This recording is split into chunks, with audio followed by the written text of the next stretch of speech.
a leafy, otherwise quiet neighborhood here in Northwest Washington, just a block from Georgetown University. Things get busy each week, around 5 on Saturday afternoons or Sunday mornings some weeks, as the president attends Mass at Holy Trinity Church, where John Kennedy worshiped when he was president.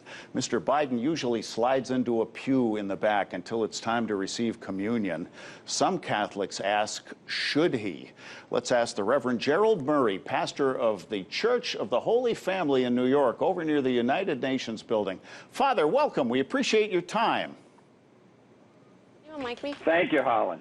As a devout Catholic, Mr. Biden is challenged to reconcile his faith with laws which any president pledges to uphold, with abortion legal. Some ask if our leaders, however torn they are personally, are entitled to the Eucharist. Now, strictly speaking, the issue has been addressed way above our pay grade, with Pope Francis urging compassion and tenderness and for not condemnation of politicians who support abortion rights. And the Pope warned that clerics shouldn't let their politics enter into questions about receiving communion. Be pastors, Francis says, and do not go condemning. And just this past June, the U.S. Conference of Catholic Bishops stated there will be no national policy on withholding communion from politicians. Father Murray, all politics is local. What are you hearing about this from your parishioners? And do you know of any priests denying anyone communion? Well, there are priests who have made it quite clear in the past to candidate Biden that he should not receive communion in their parish because he supports something that's gravely immoral, which is the killing of unborn children. And while a president, such as President Biden, does have to uphold the law, he's also supposed to be an advocate for justice.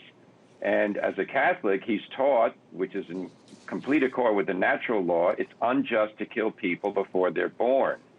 So it is very disappointing to a lot of people that I know that President Biden will go to church, receive communion as if there's no problem, and then the next moment get on television and say he's an abortion rights supporter. Pope Francis recently said that abortion is murder, and Joe Biden is the supporter of murder then, in the Pope's own words. So it's disappointing that while the president should meet with the Pope and they should discuss things, it's disappointing that the Pope didn't bring up the biggest issue of human rights, which is abortion. I have heard the same thing from many of my friends, both fellow Catholics and others. A year ago, very in character, then Senator Biden quipped, "The next Republican that tells me I'm not religious, I'm going to shove my rosary down their throat." And we know he has one. He is said to have clutched it in the Situation Room during the bin Laden takedown. Donald Trump and Joe Biden are very different people. Biden's empathy is a gift. His faith seems genuine.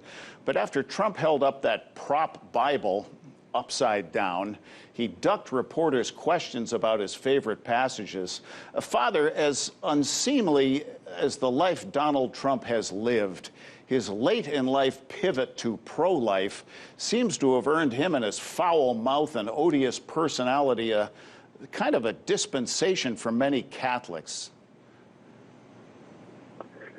Well, I would say that Catholics look at actions, and in the case of the Supreme Court nominations, they were very happy because we have 3 justices who are strict constructionists and believe in originalism, meaning the Constitution should be interpreted according to the words and the intent of the writers.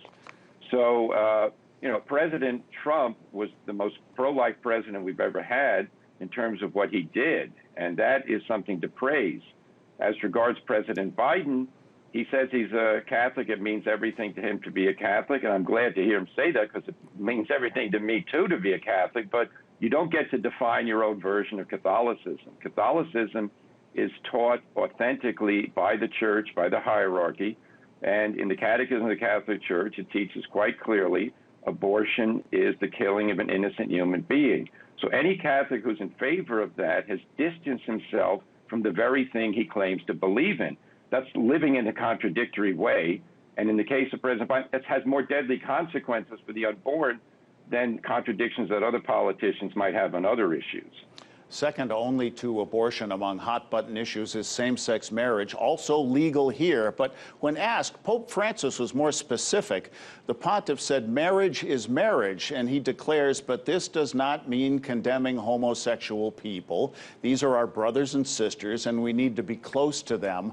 But marriage as a sacrament is clear. But there are civil laws that, for example, 3 widows who want a partner through a law to have health care and then share the inheritance, you can do these things. Father, in interviews I have seen of yours, you described the abortion issue, as you've implied just now, as non-negotiable. And while formal marriage is also a hard no, is Francis sending us a soft message about tolerance? Well, he has the idea expressed in that interview that the Catholic Church should tolerate or favor civil unions for homosexuals.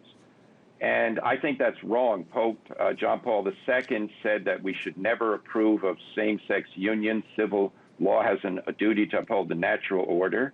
You know, marriage is defined not by the government, but by Mother Nature. And Mother Nature was created by God.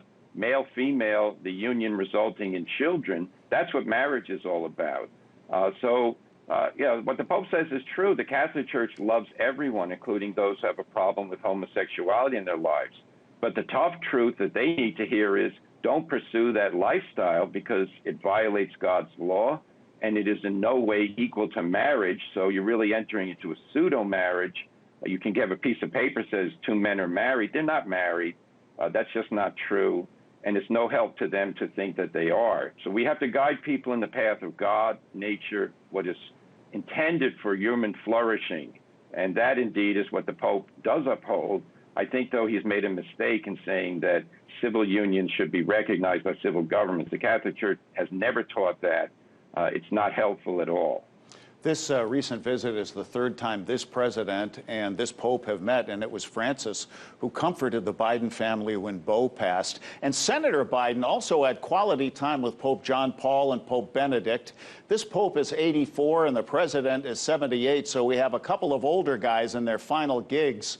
And while a couple issues we have discussed test common ground, both men are quite on the same page on the environment and on the nationalism that is dividing America. Father, talk to us about the Pope's steadfastness on those issues. Yes, the Pope is quite clear that he's in favor of the United Nations goals regarding climate change, regarding changing economic arrangements. And President Biden, I think we would say, is the most green-oriented president the United States has ever seen. The difference here, of course, is that these are issues in which there's free debate and discussion because it's based on scientific facts, on economic consequences, and also on political moves because, we notice that neither Russia nor China is going to send their leaders to the meeting in Scotland to talk about climate change. That's kind of a sign, at least for me, that those leaders don't take it as seriously as some others do. So this is an area where political fighting and horse trading is going to happen. But the Pope's real concern is to help people get to know Jesus and the church and to love their fellow man. And that really is where we look to him for leadership. So in that regard, we are blessed, and we want to pray that the Pope continue to proclaim that message. As the Pope and the President spend time together, we're spending some time with Reverend Gerald Murray, pastor of the Church of the Holy Family in New York. Father, the pandemic shutdown was tough on all of us, especially for the faithful unable to attend services. And obviously it was tough on churches who didn't get to pass the plate for so long. How did your parish make out, and are things back to normal there now?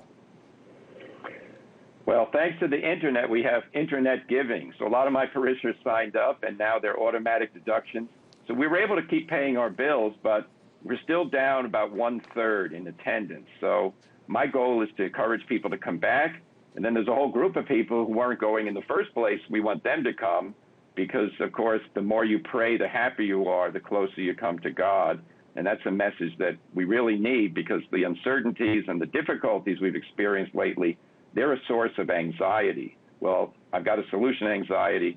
kneel down and pray, things will get better. Well, here come the holidays, and each year I'm struck by advertising we see on the metro subway system here in Washington. I've seen elsewhere. The diocese invites lapsed Catholics to come home for the holidays. I've only got about 30 seconds, but Father, could you take just a moment to add your voice to that invitation? That is wonderful. You know, home has a great meaning. Home is where you are, where you can be yourself and understand that you're loved and appreciated and you have a purpose in life. Well, the family home is true. That's where it is. But the real home for humanity is God's house, the house of God, the place to worship the Lord, and then hear his saving message. So the scriptures, the sacraments, the life of charity, that's our home. So no reason to flee from home, no reason to be a stranger. The church doors are open and God's grace is available. Father Gerald Murray from New York, thank you for your time.